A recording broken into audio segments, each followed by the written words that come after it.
ইন্না ফি যালিকা লাযিকরা, নিশ্চয়ই এই কোরআন উপদেশমালায় পরিপূর্ণ। লিমান কানা লাহু কলবুন, ওই ব্যক্তির জন্য যার একটি কলব আছে, কলব হলো পাত্র, কোরআন ধরার পাত্র। আও আলকাস সামআ ওয়া হুয়া শাহীদ, আর ওই লোকটি যখন কোরআন শুনবে তখন তার কলবটি যেন তার উপস্থিত থাকে, অর্থাৎ কোরআন শুনবে কান দিয়ে কোরআন শোনার পরে ওই কথাটাকে ঢেলে দিবে কলবের মধ্যে। অবশ্যই কলবটা তার তখন উপস্থিত থাকতে হবে, শাহীদ উপস্থিত থাকতে হবে। কলব যদি অনুপস্থিত থাকে, কান দিয়ে যত কথাই শুনুক, সে কোরআন বাড়ি নিয়ে যেতে পারবে না। সত্য উদাহরণ দিতে চাই, দেখেন এই একটা কাপ, এতে পানি আছে। আমি যদি এই 30টাতে যদি পানি ঢালতে চাই, আল্লাহ যে শব্দটা বলেছেন আও আলকা, অথবা সে যদি ঢালতে চায় কানের ধরে কথা, যে কথাগুলো কান দিয়ে ধরেছে সেই কথাগুলো যদি সে কলবের মধ্যে ঢালতে চায়, তাই কলবটা তার কাছাকাছি থাকতে হবে।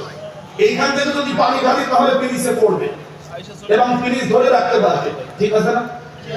যদি এই জায়গায় পিরিস থাকে আর এই জায়গায় যদি কাপ দিয়ে ঢালি, হবে হবে না? হবে না।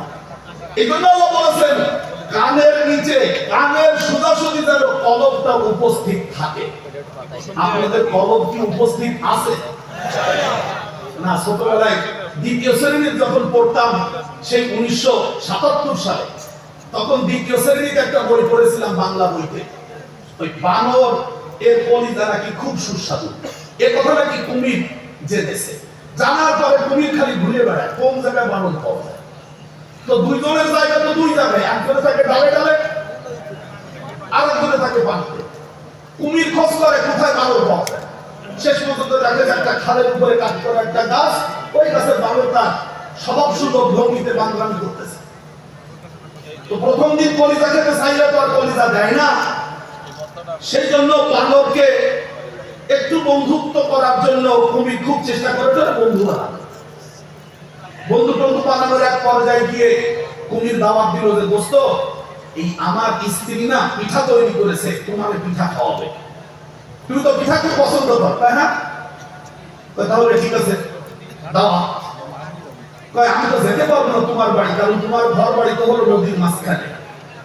কুমির বললো সহজ, আমি আসবো, তুমি লাগবে পিঠা উঠবো, আমি তোমাকে বয়ে নিয়ে যাবো আমার বাড়ি, আবার খাওয়া দাওয়া শেষ আদায় হয়ে যাবে।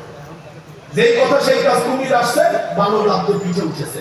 এইবার নদীর মাঝখানে যাওয়ার পরে কুমির বলছিল দোস্ত, পিঠা খাওয়ার দাওয়াত সম্পূর্ণ ভুয়া, মানে news of voice of America, voice of আমেরিকার নিউজ মানে ভুয়া। বুঝতে তো আসল নিউজ কি, আসল সংবাদ কি? তোমার কলিজা কিভাবে, এই কলিজা মানে কলম, কিছু বুঝেছেন?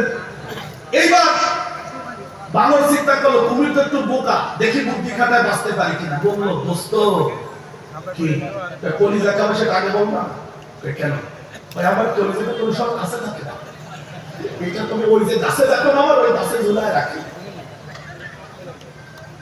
আপনারা মনে হয় বুঝতে পারেন নাই, আপনারা কোরআনের এই মহাসমুদ্রের মধ্যে এসেছেন, অথচ আপনার কলব যদি ঝুলানো থাকে টিভির আসরে, দোকানে, বাজারে, মদের আসরে, জুয়ার আসরে, তাহলে আপনাকে কষ্ট করা লাগবে না। কারণ গাছে যদি কলিজা ঝুলানো থাকে, তো সে কলিজার মধ্যে কোরআন ঢুকানো আমি বলিনি, আল্লাহ বলে দিয়েছেন। ইন্না ফি যালিকা লাযিকরা লিমান কানা লাহু কলবুন আও আলকাস সামআ ওয়া হুয়া শাহীদ। আল্লাহ রাব্বুল আলামিন বলেন ইন্না ফি যালিকা লাযিকরা, নিশ্চয়ই এই কোরআন হলো উপদেশমালায় পরিপূর্ণ। ওই ব্যক্তির জন্য যার একটি কলব আছে, অথবা যে তার কান দিয়ে শোনা কথাগুলো কলবের মধ্যে ঢেলে দিবে, এমন অবস্থায় যখন কলব সেখানে উপস্থিত থাকবে, কলব যদি উপস্থিত না থাকে তাহলে তিনি কোরআন বইয়ে বাড়ি নিতে পারবেন না। আমি কি আপনাদের কিছু বোঝাতে পেরেছি? এখন আপনারা বলবেন আপনাদের কলম গাছে ঝুলানো নাকি সাথে আছে?